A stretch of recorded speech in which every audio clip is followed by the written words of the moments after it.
Brittany Beggs here in the studio, and Brittany, you were talking about some rain showers, and I said, I left my umbrella in the car today, so I'm going to have to dash out and get that a little later. Well, it's really hit and miss. It's really isolated right now. We don't have anything widely scattered out there.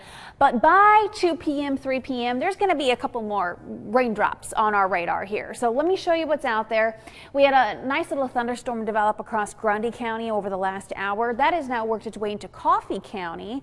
And then what we're also watching is there's a few showers starting to develop across Murray County, Gilmer County, and over the Fannin County area. So this is going to continue to kind of blossom up over the next few hours, and this is the moisture that we're getting from what was Danny. Danny has collapsed. Danny is not a tropical storm or depression anymore, but we're still getting some of the remnants, some of that humidity and some of that moisture. So Chatsworth, guys out of Chatsworth, expect a little bit of rain here. There's not a risk of severe weather today. It is just a general thunderstorm threat.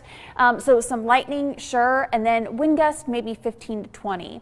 Because the storm system isn't even a depression anymore, we're not seeing the winds gusting quite as much as what we were seeing yesterday. So that's some good news to report for you too.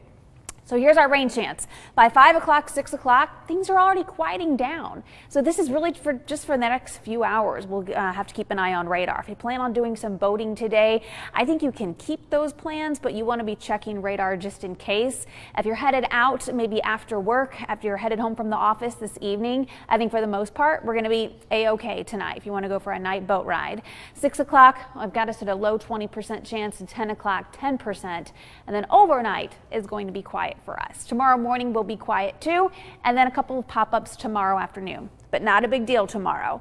Rainfall amounts, this is through tonight at 9. This is showing, so basically all of today.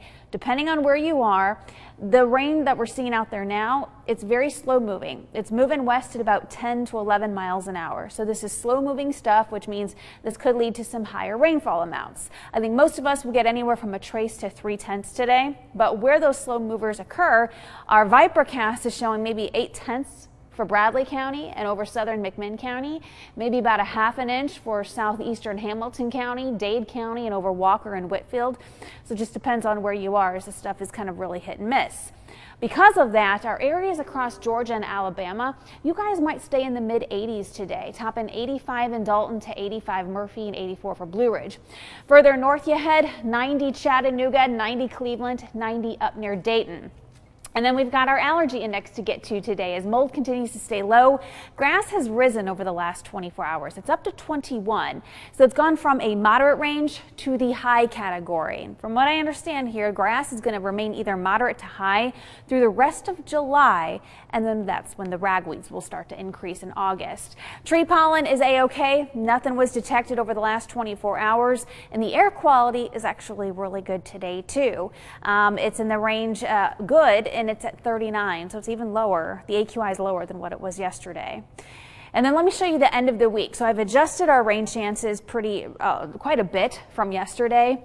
This is our Vipercast, and it's speeding up this low pressure system by the end of the week. This means Thursday night into Friday morning might be our best bet to get the next decent amount of rain. We're talking about widespread 1 inch to 1.5 inches. The Vipercast is quicker than what it was showing yesterday. So if this is the case, we would actually be looking at a mainly dry weekend. The Vipercast speeds it up. Other forecast models kind of slow it down. So I've still kept in small pops for this upcoming weekend. We will take a preliminary look of the 4th of July, though, in more detail coming up in the next half hour.